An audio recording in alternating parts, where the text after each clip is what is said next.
What it do, ladies and gentlemen? Welcome back to another special Halloween edition of the Axis of Combat podcast. This is episode 75. Today, we're going to be breaking down UFC Edmonton and some top-ranked boxing. It's your boy, Ray Boogie Kahuna, my co-host. Hugo the boss, Hugo got next. You already know. And I thought you said that this was a special Halloween episode. Damn, you're right. I mean, it is Halloween and... Wait, what's that? Hello? Hello, Boogie. What's your favorite scary movie? But wait, aren't there usually two killers in these films? Hello? But wait, there's more! You already know the deal? Like, comment, subscribe, follow Facebook, Twitter, Instagram, and TikTok. Anybody enjoying these visuals right now, don't forget to like, comment, subscribe, and hit that notification bell to stay up to date. And for all of our audio listeners, Spotify, Apple, Google Podcast, you already know. Apologies, ladies and gentlemen. I attempted to do this segment, well, the entire podcast with the fucking mask on, but there's no ventilation in this bitch, and as you can see, I am a plus-size man sweating my ass off right now, so my brother will bravely attempt to do this, so kudos to him, please. Hello, ladies and gentlemen.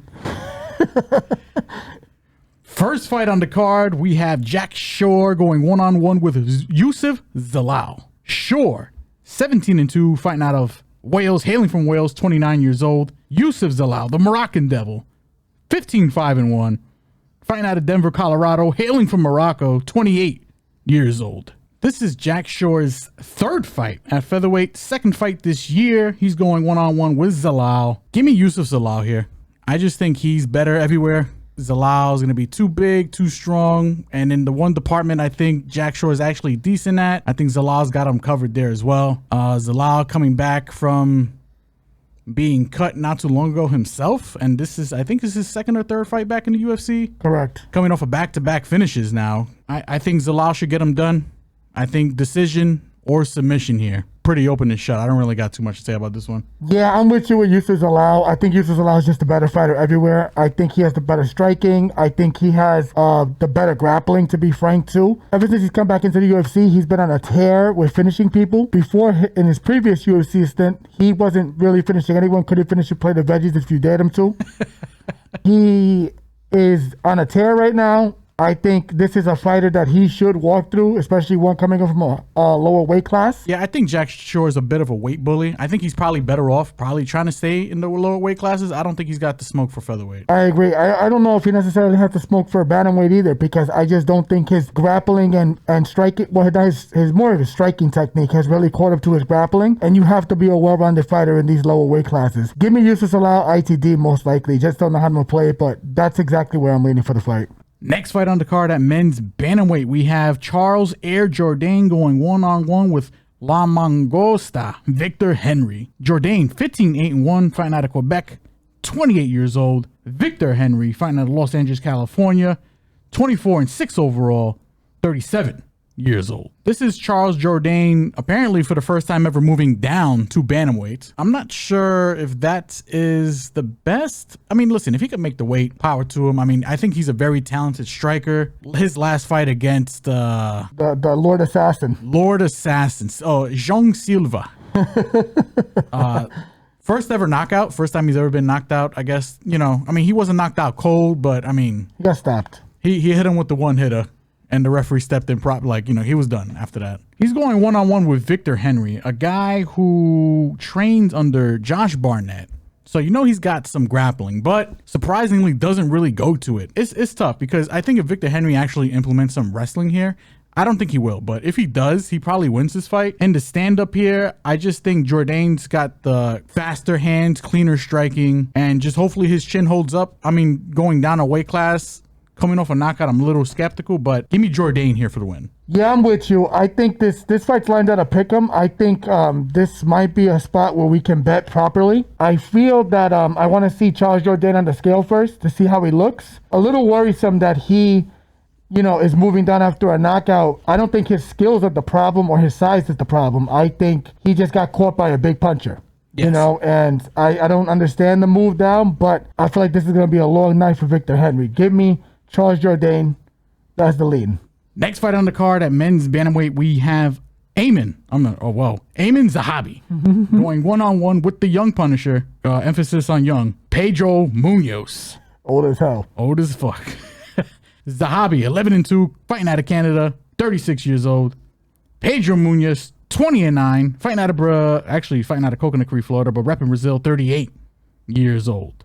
This fight is pretty interesting because I think Pedro Munhoz is the side, and I think they have him correctly aligned as the favorite here. But man, this man has been through fucking wars. I think he's lost, let me see, 1, 2, 3, 4, 5, 6 out of his last 9, if I'm doing the math straight off the rip here correctly. Yeah, I mean, granted, it's been with killers, it's been with the best of the best. This guy's been ranked for a long time. Zahabi, I mean, also been in the UFC for quite a while, but he kind of fights once a year. His most impressive win was literally his last win against Javid Basharat, the better Basharat in my opinion. Credit to Zahabi, he sticks to a game plan. He comes in with a game plan. He's a high IQ fighter. Low volume, but he hits hard. I think this is going to be a close fight, probably dog or pass.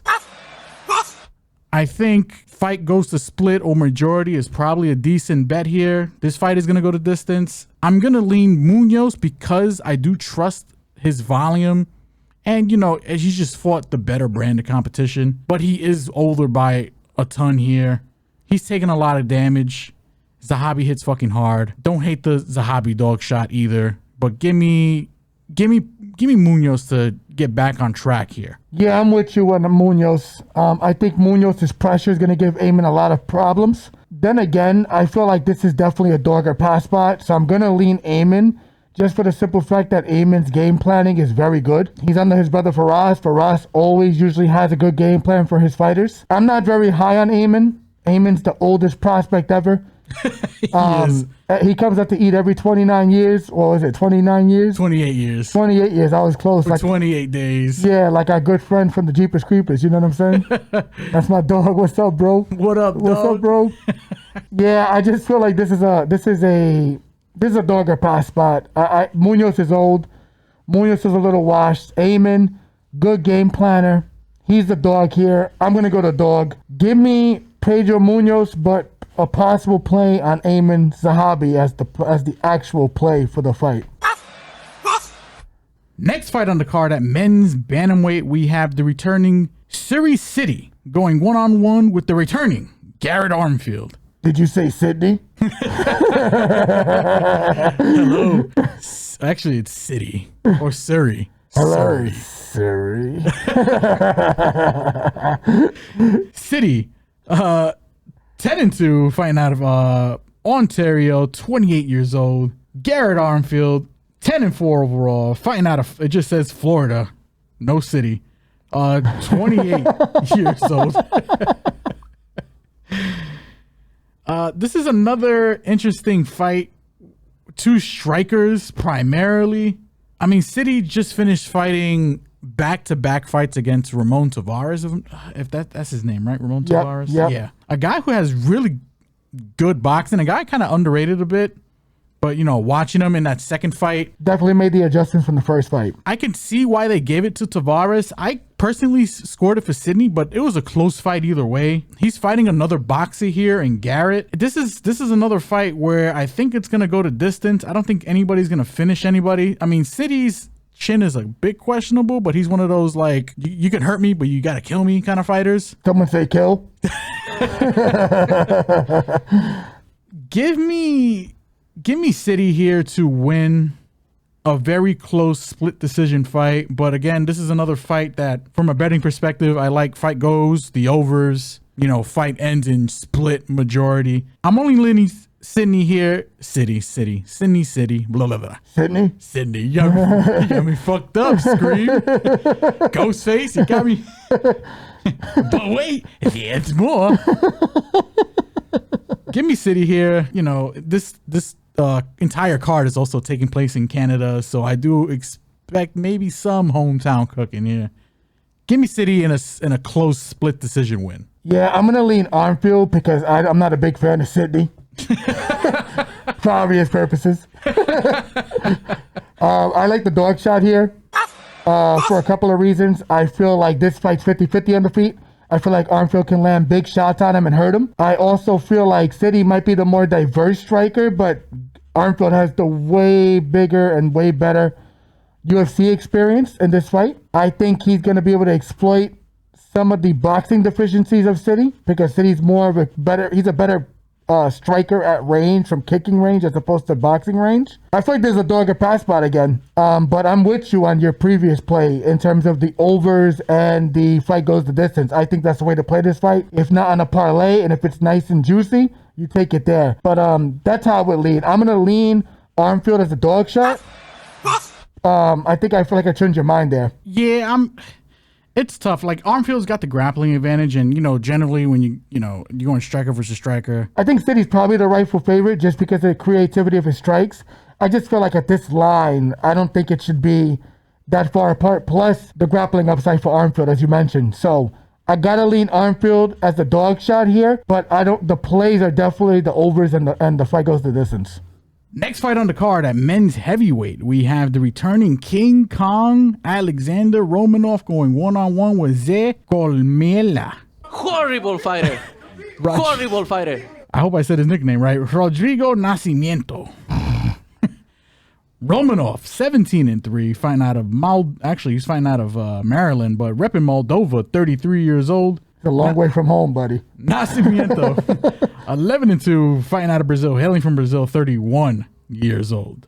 When I first seen this fight, I kind of just automatically assumed Nascimento, because Romanov just hasn't been looking Romanov-ish in a while. He doesn't look committed to MMA, low-key. At least when he was in decent shape, like his wrestling, top tier. He could throw some dudes around. He could pick some things up and put some things down. You know what I'm saying? I think that had to do something with, I think he had a fallout with his previous camp and kind of was just doing like training on his own. From his Instagram, I was peeping. It looked like he's kind of back with a team. It looked like he's actually kind of back in a bit of shape. This is a fight where I kind of want to wait until weigh-ins to make a definitive pick. I do think if Romanov comes in decent shape here, I kind of like him as the side here. Nascimento, he's good. His game plan is basically to cage push you, use his striking, which, I mean, I think it's clean, but he kind of lacks that power. But he'll use the striking to push you against the cage and then get you to the ground. And what he wants to do is jiu-jitsu you. He's just a big Brazilian jiu-jitsu guy. Whoever's on top is going to win this fight. This is a George Michaels fight for sure. This is definitely a George Michaels fight. But if Romanov comes in any kind of crazy shape, I'll play him. I might play Romanov here for the win. At dog money. At dog money. I mean, listen, I guess rule of thumb, Romanov early, Nascimento late or decision, because even if he does come in shape, he might just fall off a cliff cardio-wise. I'll take the dog shot on Romanov here. And I think he gets it done first round KO. Yeah, for me, this is just a wait and see for him on the scale. If he looks good, I'll play him. If he doesn't look good, I'm not touching this fight, to be honest. Maybe the fight doesn't go. Maybe. I gotta look at the analytics. I mean, it could be a lot of... It could be a lot of sexual things, man. It could be a lot of jailhouse rock, you know what I'm saying?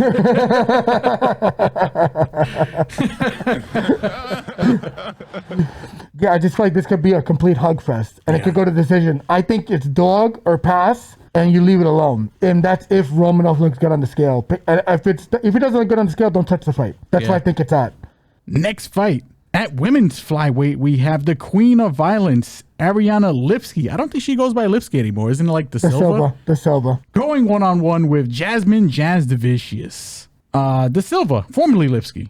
17-9, fighting out of Brazil, hailing from Brazil, 30 years old. Jasudavicius, fighting out of Canada, 11-3 overall, 35 years old. This is another fight where it's kind of hard to pick a side. I think Ariane's been on a bit of a comeback tour, a bit of a resurgence. And Jasmine, I mean, she's literally slowly been looking better every fight I've seen her in. Like, she's, I think Jazz is the side here. It's tough to pick against the artist formerly known as Lipski. Yeah, I'm definitely on the other side of this, but I hear you. I hear why, and I understand why. And it's literally because of the wrestling. I mean, Jasmine, if she shoots and takes Lipski down, I think she's going to be able to control her. The thing is, if this fight stays standing, I think Lipski liked her to fuck up. Yeah. Honestly, because this could look a lot like the Natalia Silva fight, if you want to watch that for reference. But Lipski hits harder. But Lipski hits way harder. I think they both clearly have paths to victory here. But I'm going to lean the wrestler here. Another close fight. Probably by decision. Give me Jasmine. Yeah, and I'm on the dog here. I'm on Lipski. And I'll tell you why. Yeah, I think Jasmine has a hard time cutting off the cage. I think she's going to follow her, and I think Lipski's just going to make her pay for it the whole night with good footwork and effective counterpunching. I mean, she does stand right in front of her. Like, she stands right in front of a lot of people. Her head movement is atrocious. Yeah, I mean, non-existent, you know? Yeah. like, you know, my victims' lives and all of the Scream movies, you know? Scream 1 through 5, check it out, you know? Hello, Sydney. I feel that Jazz has all the potential. I just feel like Lipski's the one who's finding her own right now. Lipski changed camps a couple of fights ago, and she has come into a crazy resurgence with good skill and good fight IQ. I think the camp she's in is giving her good advice. I think she's going to be able to use good footwork to mitigate Jazz's attacks. And even if Jazz does shoot on her, I feel like Lipski has taken the proper amount of time to work on her takedown defense. We've seen it in a couple of spots already where she's been able to mitigate the takedown, and if taken down, create scrambles with her jiu-jitsu, which is filthy. She does have very good jiu-jitsu. I'll give her that. Yeah, I'm on the dog here. I like Lipski a lot. I think Lipski is going to figure this out and get it done. Don't know how, but I'm just going to play the money line because it's dog money. Next fight on the card at men's bantamweight, we have Chad the Monster Anheliger going one-on-one with Cody the Renegade Gibson. Anheliger, 13-7, fighting out of Canada, hailing from Canada, 37 years old. Cody Gibson, the Renegade, 10-20 overall, fighting out of SLO County, California, 37 years old. So we got two 37-year-old men here. Battle of the old. I got a terrible feeling that whoever loses this fight is probably going to get cut. Did someone say cut? I'm going to be leading Chad here. And I know I think Chad's the dog. That's probably against the conventional wisdom here. I mean, Cody's got the cardio. Cody Gibson's game is like just to wrestle the shit out of you. And, you know, make this a grimy, rub it out, pause kind of fight.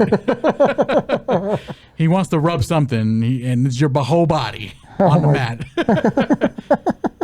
And listen, on the feet, I think Chad, unorthodox striker, he's kind of got like this karate style stance thing with him, but like he's kind of awkward, a bit like McGregor, not like McGregor, obviously. I'm not calling him McGregor. I think if he establishes his leg kicks, because Cody doesn't really check him, tries to keep this fight standing, I think he's got a shot here. And even on the ground, decent scramble ability. For a bet, I kind of like maybe fight ends in sub here, because I do think there will be grappling on either end. Both guys have lost via submission multiple times. I like fight ends in sub in this fight as well. Probably not the worst look, but I am going to lead Chad because I kind of do think he's the better fighter. I know Cody's been in the UFC longer technically. This is his second stint. There's a reason why, in my opinion, he got cut the first time. Cut?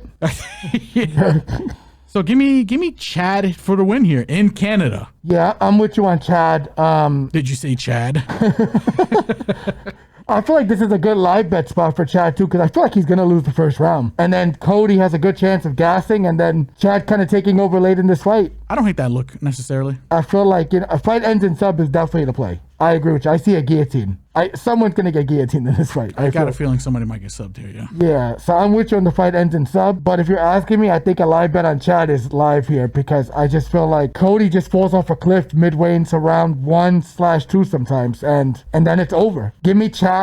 But I don't know how I'm going to play, to be frank. Just those are some ways I'm thinking, just to give you viewers an idea on where my mind is pointing. Next fight on the card at women's flyweight, we have Jamey-Lyn Horth going one-on-one with Ivana Petrovic. Horth, 6-1 overall, fighting out of Canada, 34 years old. Petrovic, 7-1 overall, fighting out of Norway, repping Croatia, 30 years old. Low level fight in my opinion. Kind of had a hard time picking between the two here. I'm going to lean Horth for a couple reasons. She's more physical in my opinion. I think she hits harder. Yeah, this is a 1-800-GAMBLERS fight, ladies and gentlemen. I don't like this fight that much at all.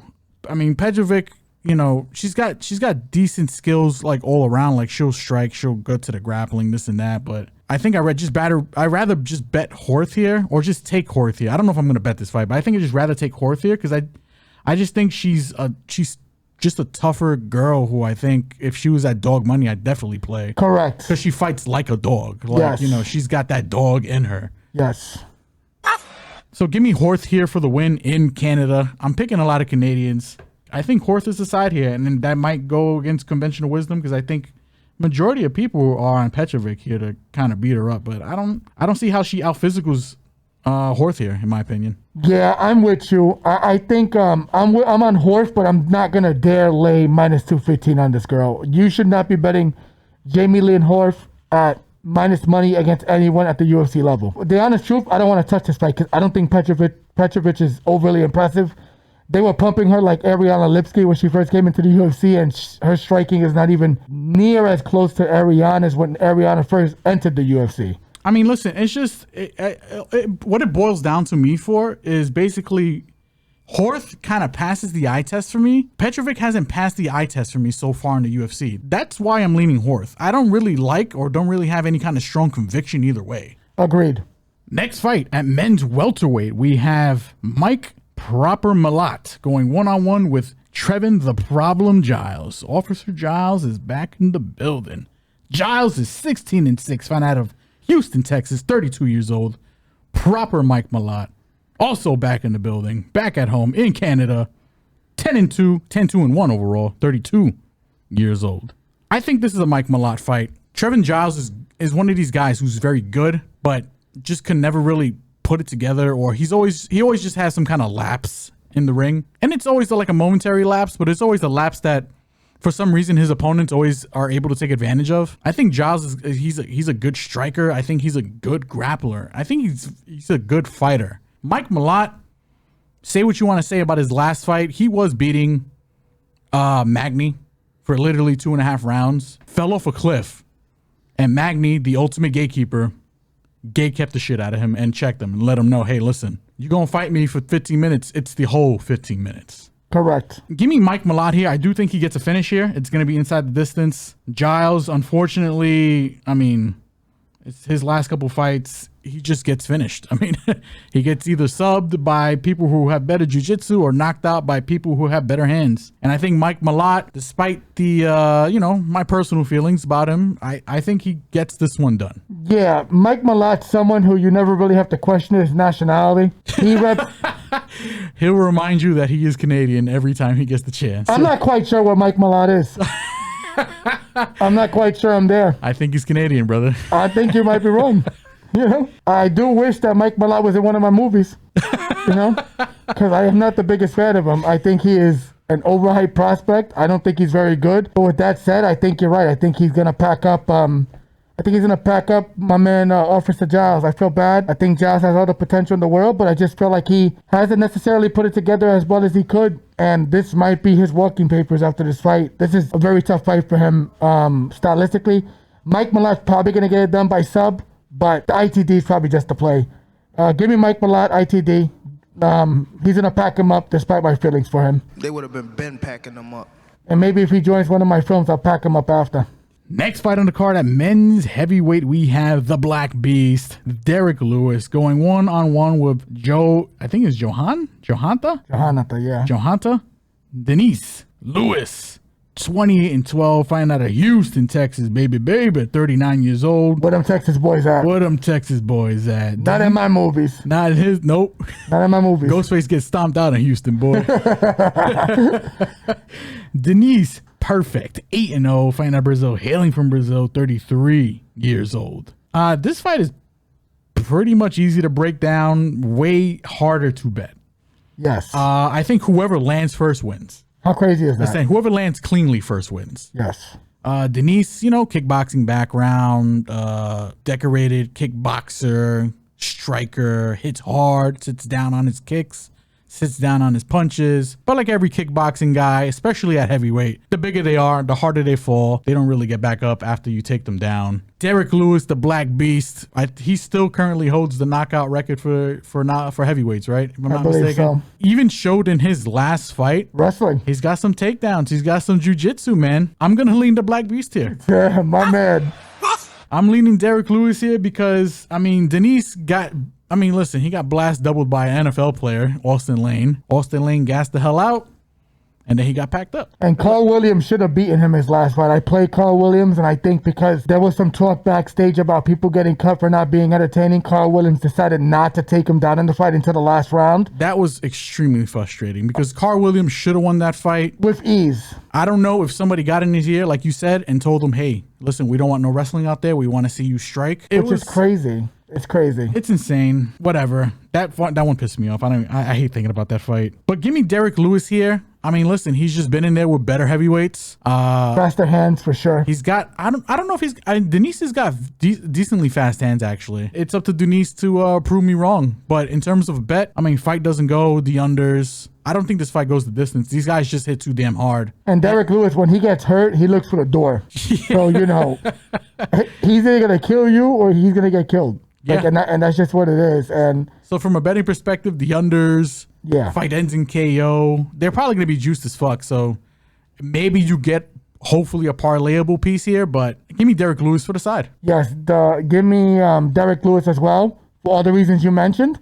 I feel like he can just explode into a high knee or a punch and catch him. And then I feel like he's going to wrestle him in this fight. I just feel like it's going to happen low-key because he did it in his last fight against a guy that he probably shouldn't have wrestled. Yeah. I think he wanted to make a point. Now that he's implementing this game and probably getting a little more longevity, if he feels like he's going to be in trouble, I feel like he'll be more willing to go to the wrestling exchange. With that said, I feel like Nascimento, Denise, Augusta win, and he does the chicken dance to the floor. So I gotta go with my man Black Beast here. But not only that, he also probably hits harder than him. Denise, more of a precision / volume puncher to get you out of there. Derek Lewis needs one to put your lights out. Gotta go with the guy who has the wrestling upside and the power upside. Next fight on the card at men's light heavyweight, we have Bigfoot Kyle Machado going 1-on-1 with the Gorilla, Brenton Ribeiro. Machado, 8-3-1, fighting out of Brazil. Actually, no, fighting out of Canada, but repping Brazil. 30 years old, so he's the hometown guy. Ribeiro, the Gorilla, 15-7 overall, fighting out of Brazil, hailing from Brazil, 28 years old. This fight also kind of stinks a bit. Listen, I'm picking Ribeiro here. I think Ribeiro is gonna catch a body, low key. Kyle Machado, catch a body. Yes, Ghostface. I said that correctly. He's catching a body.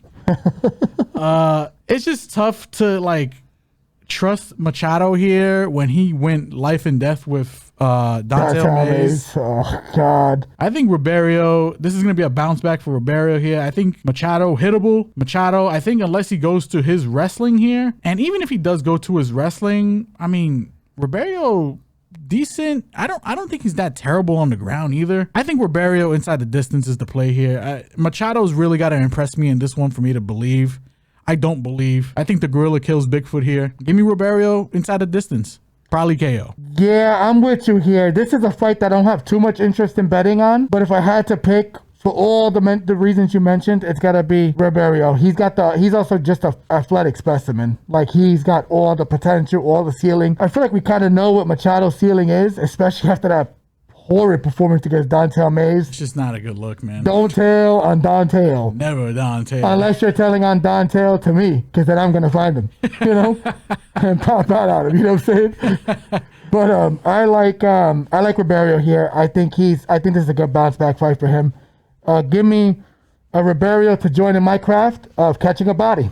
Next fight on the card, we have Marc-Andre Barriute, the power bar, going 1-on-1 with Dustin Stolfus. Barriute, 16-8, fighting out of Boca Raton, Florida, but repping Canada, 34 years old. Dustin Stolfus, 15-6 overall, fighting out of Pennsylvania, 32 years old. This is another fight that kind of stinks a bit because I do think Barriute wins this fight. I think he probably knocks him the fuck out, low-key. Stolfus is not that good in my opinion, but the one thing Stolfus does good is the one thing Barriute kind of struggles against. And Stolfus turns this into a grappling match and, you know, cues that jailhouse rock for 15 minutes. I think he could win this fight. So give me Barriute to win, KO or decision. From a betting perspective, I don't know. This one I gotta kind of think about it a little bit, because Stolfus, again, if he gets his grappling going, could probably win this fight in some gross, disgusting manner. But give me Barriute for the win. Yeah, I'm with you on MAB. I don't like Stolfus. I don't think he belongs in the UFC, to be frank. He does have a clear path to victory here, though, with the wrestling. I don't hate the dog shot, man, if you're feeling real fucking frisky. But I tell you what, MAB looks super good physically. His last fight, like, he got on a post-USADA juice bath. Just gonna put that out there. What do you mean? He's the power bar, brother. Yeah. There's a lot. He eats power bars, all right. I don't know what power bars he's eating outside of the cage. All I know is that I want a piece. I think we all want a piece. Yes. Pause. But he looked so good physically his last fight.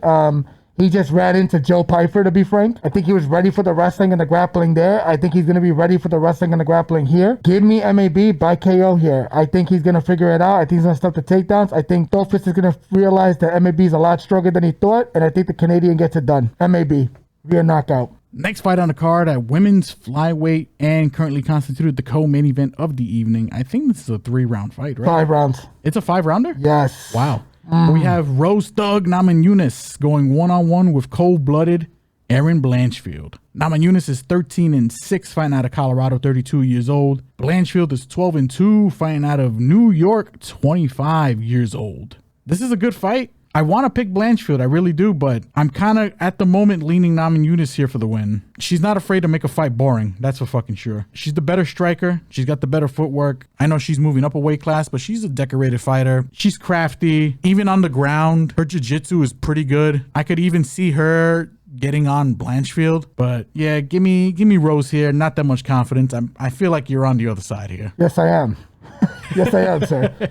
I feel like this is a market correction. I feel like people are just grossly undervaluing the matchup because Blanchfield lost to Manon, a girl who's physically just much more imposing than her. Well, to be honest, they both lost to Manon in different ways, though. But yes, that's my point. But she was able to get Manon down. Manon was just able to pop back up and avoid any further wrestling exchanges for the rest of the fight. We're talking about Rose Namajunas, a girl who's 115 pounds, the champion. A girl who got taken down by Amanda Ribas. A girl who got taken down by Tracy Cortez. Blanchfield is going to take the same approach that she took towards Talia Santos. She's going to push her against the cage. And Talia's way more physical than Rose. But I just feel like Blanchfield, if she connects her hand, Rose is going for a ride here. I don't think she's going to have a choice in the matter. Blanchfield has a 68-inch reach, which is pretty long for a girl who's 5'4". And if she gets her hands around this girl, I feel like she's going to pick her up and put her down. I really do. I feel like this is a Blanchfield spot. And I feel like this is a Blanchfield bounce back fight.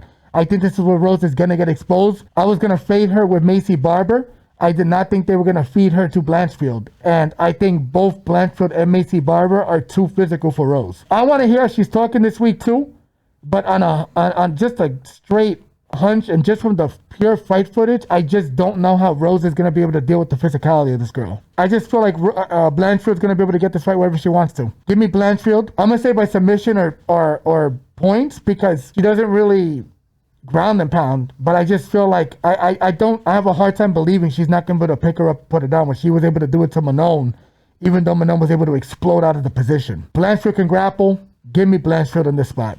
Next fight on the card, and as currently constituted the main event at flyweight, we have the assassin baby, the returning Brandon Moreno, going 1-on-1 with the Prince Amir Albazi. Moreno, 21-8-2, fighting out of Mexico, hailing from Mexico, 30 years old. Amir Albazi, the Prince, 17-1, fighting out of Las Vegas, repping Iraq, 31 years old. This is another fight that, you know, in terms of a betting perspective, I think the overs do hit. I think this fight goes the distance. Probably going to go 5 rounds, in my opinion.